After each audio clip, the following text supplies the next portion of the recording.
반갑습니다. 네, 오늘 하나님 말씀 로마서 7장 15절 17절 읽고 대화를 시작하겠습니다.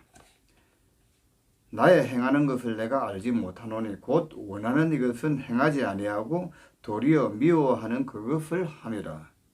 이제는 이것을 행하는 자가 내가 아니오 내 속에 거하는 죄니라. 19절에 내가 원하는 바 선은 하지 아니하고 도리어 원치 아니하는 바 악은 행하도다. 네, 이 말씀을 보면서 우리가 여러 측면에서 우리가 대화를 할 수 있고 얘기를 나눌 수가 있습니다. 오늘 저는 여러분과 같이 이 얘기를 들으시는 분에게 하고 싶은 얘기가 무슨 얘기냐면은 우리가 이제 일반적인 그 말씀을 통해서 우리가 주님께서 우리가 이렇게 우리를 구원해 주셨다 이렇게 얘기하고 끝나버리면은 실제적으로 나에게 일어나고 있는 상황하고는 전혀 해결되지 못하고 있는 겁니다. 그래서 이 말씀을 보면서 저는 어떤 것을 우리가 볼 수 있느냐 하면은 지금 오늘 여기 보니까 바울이 됐든 누구가 됐든 간에 누구에게나 하나님 안에서 은혜를 받으면은 일어날 수 있는 상황입니다. 하나님께서 우리를 부르셔서 우리를 믿음의 길로 인도하시는데 하나님의 능하신 손 아래를 지나가게 되면 반드시 이와 같은 우리의 모습이 드러나야 됩니다. 그거가 드러나는 것이 은혜이고 정상적인 것입니다. 그래서 왜 하나님께서 우리를 그냥 구원해 주시면 되는데 이렇게 꼭 우리의 본 모습을 드러내시고 우리의 깊이 숨겨진 우리의 내면의 것을 드러내시는 이유가 뭐겠습니까? 나라는 현실을 보지 못하면 나라는 현실을 하나님 말씀 앞에서 부딪히지 아니하면은 구원이 구원으로 성립이 안 되기 때문에 그렇습니다. 여기 말씀을 보면서 우리가 무엇을 할 수 있습니까? 이 말씀은 처음 믿는 성도들이나 아니면 예수님 밖에 있는 사람들하고 얘기하는 게 아닙니다. 이미 어떤 믿음 안에 들어온 상태에서 일어나고 있는 것을 말하고 있는 겁니다. 그래서 오늘 이 말씀의 내용과 사건에서 무엇을 볼 수 있느냐 하면은 우리가 은혜를 받은 우리의 은혜를 받고 하나님 안에 들어왔고 하나님의 부르심 안에 있는데 하나님께서 우리를 말씀 아래로 지나가게 하시니까 교회로 들어오게 하시니까 우리의 본질을 이렇게 드러나고 있는 상태를 보여줍니다. 보여주는 이곳에서 우리가 무엇을 알 수 있느냐 하면은 우리는 은혜를 받았기 때문에 자연스럽게 하나님의 뜻대로 살고 싶어하는 안에 영의 소원이 성령을 통해서 일어나게 되어 있습니다. 그게 아주 정상적인 겁니다. 그런데 현실에 딱 부딪혀 보니까 하나님 뜻대로 살고 싶은 내가 하나님 뜻대로 안 살아진다는 얘기입니다. 이걸 우리가 하나님께서 덮어놨을 때는 우리가 잘 모릅니다. 그래서 하나님께서 우리를 정말 이렇게 본격적으로 우리에게 부딪혀서 우리의 모습을 딱 드러내버리면 이런 현상이 일어나고 있습니다. 이게 아주 정상입니다. 왜냐하면 우리 안에가 본질 자체가 우리가 죄인이기 때문에 우리가 선을 행할 수 없다라는 것을 딱 보여주고 있는 겁니다. 그런데 우리는 자꾸 하나님의 뜻대로 우리가 선을 행할 수 있다라고 생각하고 선을 행하려고 하는 데서부터 계속 이 복음과 내가 이렇게 화합되지 못하고 있는 겁니다. 따로 놀고 있는 겁니다. 그런데 그 모습 또한 우리가 봐야 됩니다. 봐야 되는데 문현 오늘 이것을 보면서 제가 뭘 말하고 싶으냐면은 죄 아래에 있는 우리 상태를 하나님께서 보여주심으로 말미암아서 죄 아래에 있는 나의 상황이 어떠한가를 보여주시는 겁니다. 오늘 이 말씀을 보면서 우리가 생각해 볼 게 뭐가 있습니까? 첫째로 죄 아래에 있는 우리 자신 스스로가 선을 행할 수 있는 능력이 없다는 것은 바꾸어 말하면 무슨 말입니까? 내 안에 선을 행할 수 있는 의지력이 없다는 겁니다. 그 말은 철저하게 죄 아래 놓여 있고 죄의 종이 되어져서 내 안에 인격이라는 것이 존재하지 않는다는 겁니다. 인격이 존재하지 않는다는 말은 무슨 말입니까? 바꾸어 말하면 나라는 존재가 없다라는 얘기입니다. 그러니까 제가 원하는 대로 살고 있는 것이지 내가 원하는 대로 사는 것이 아니다 이 말입니다. 여기 오늘 말씀이 그렇잖아. 나의 행하는 것을 내가 알지 못한다. 곧 원하는 이것은 행치 아니하고 도리어 미워하는 그것을 함이라. 이건 무슨 말입니까? 내가 원하고 싶은 소원이 있는데, 하나님 뜻대로 살고 싶은 소원이 있는데 그게 안 된다는 얘기입니다. 그 말을 바꾸고 다시 우리가 조금 전에 얘기했던 대로 다시 돌아가서 얘기해 보면, 이미 내 체질이 죄 아래 팔려서 죄의 종이 되어져 있어 갖고 죄가 나를 이끌어 가고 있지 내가 내 인생을 이끌어 가고 있지 않다는 얘기입니다. 그러니까 뭡니까? 내가 존재가 없다는 얘기입니다. 존재가 없으니까 내 의지대로 뭐가 아무것도 안 된다는 얘기를 하고 있는 겁니다. 그럼 왜 하나님께서 우리를 굳이 이렇게 드러내시는 이유가 뭡니까? 우리를 존재케 하시려고 그런 겁니다.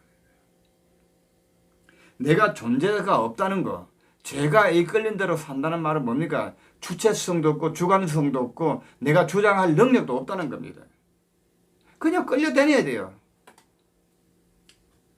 끌려다녀야 돼요. 그런데 우리는 자꾸 착각하고 있는 겁니다. 바로 하고 있다. 주님의 뜻대로 살고 있다. 예수고 있다. 바로 하겠다고 하고 그 착각 속에서 우리는 끊임없이 살고 있습니다. 그러니까 전혀 그 현실 상황에서 벗어나지 못하고 나라는 존재로부터 벗어나서 이 죄에 끌려다니는 이 죄로부터 내가 벗어나지 못하고 참 존재, 참 인격 안으로 들어가야 되는데 그게 안 되고 있다는 얘기입니다.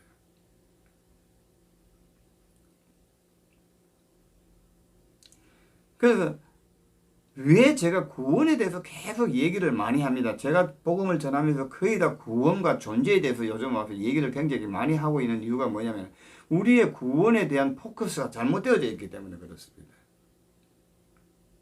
우리는 예수 믿고 천국 간다는 데만 초점이 맞춰져 있고 그 다음 문제는 하나님을 위해서 우리가 뭘 하겠다라고만 자꾸 생각하고 있지 실제적인 구원에 대해서 모르고 있습니다.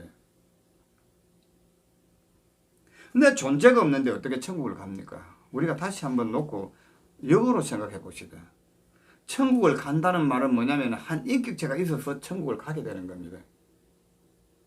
인격체가 존재하지 않는데 어떻게 천국에 들어갈 수가 있습니까? 주님께서도 그렇게 말씀하셨습니다. 내가 너희를 위하여 처소를 예비하러 간다 그랬습니다. 그러면 예비된 그 처소가 되면은 우리를 영접하러 온다는데 영접한다는 것은 무슨 말입니까? 나와 하나님의 관계에서 어떠한 인격체가 형성되어져 있어야 되는 겁니다. 인격체가 없고 오늘 여기 말하는 것처럼 내가 원하는 대로 살지 못하고 제가 끌리는 대로 사는 이런 인격체가 어떻게 처소된 예비된 처소로 들어갈 수 있습니까? 불가능하지 않습니까? 우리는 자꾸 그걸 그냥 좋게만 생각하고 편하게만 생각하고 주님이 처소를 예비해서 우리 데리러 온다고 막연하게 생각하고 있습니다. 그거 불교적인 사고입니다. 진짜 믿음과 신앙은 뭐냐면은 오늘 이 말씀이 왜 이렇게 바울이 깊이 다루고 있고 우리에게 이렇게 던지고 있겠습니까? 우리의 상태를 바로 알고 여기에서 우리의 구원이 이루어져서 하나님의 참된 구원이라는 것은 내 인격이 존재하게 되는 것입니다. 그래서 인격이 존재하여 제가 끌리는 대로 사는 것이 아니고 하나님의 이끄는 대로 삶으로 바꾸어진다는 겁니다. 그래서 이걸 바꾸어진다고 말을 하고 있는데 성경은 변한다 바꾸어진다지만 말씀을 깊이 들어가 보면 무슨 말이냐면 이런 나로서는 선을 행할 수 없다는 것이 판결이 나버린 겁니다. 확정되어 버렸단 말입니다. 그러면 우리가 어찌해야 됩니까? 그래서 여기서 보면은 24절에서 오라 나는 공고한 사람이라는 이 말이 뭡니까? 나는 죄 아래 팔려 죄의 종이 되어서 내가 선을 행할 능력이 없고 나라는 인격 자체가 존재하지 않는다는 것을 성경을 통해서 알게 돼서 공고한 사람이라고 깨닫게 해주는 겁니다.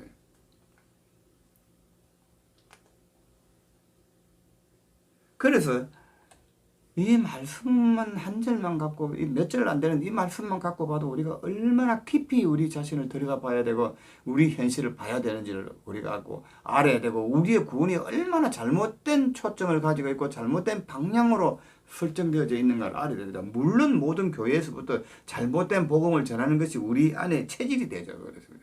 그리고 우리 자신이 바른 것을 들을 수 없는 체질이기 때문에 잘못된 것은 우리가 잘 받아들여집니다. 그러나 진실하고 바른 것은 우리 안에 절대로 안 들어갑니다.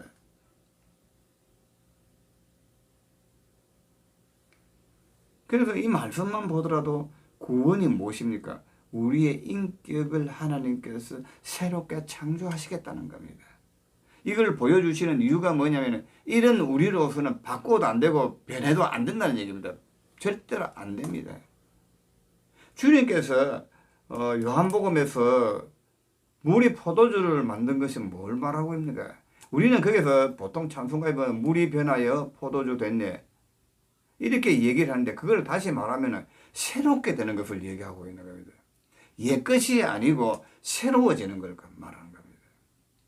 그러니까 우리에 있는 이 체질을 가지고는 선을 행할 수도 없고 이 체질은 제가 원하는 대로 살기 때문에 존재하지 않습니다. 인격이 없다는 얘기입니다. 그래서 새로 태어나야 된다는 얘기입니다. 거듭나야 되는 겁니다.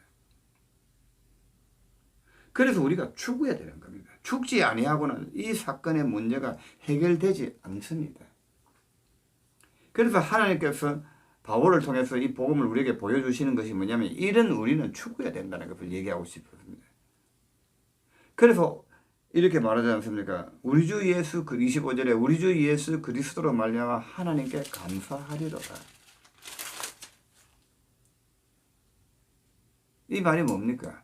그래서 하나님께서 예수 그리스도를 주셔서 죄에 끌려다니고 죄의 종로로 사는 우리를 위해서 죽으셨다는 겁니다. 죄에 대해서 죽으셨다. 이 죄에 대해서 주님이 죽으셔버렸다는 겁니다.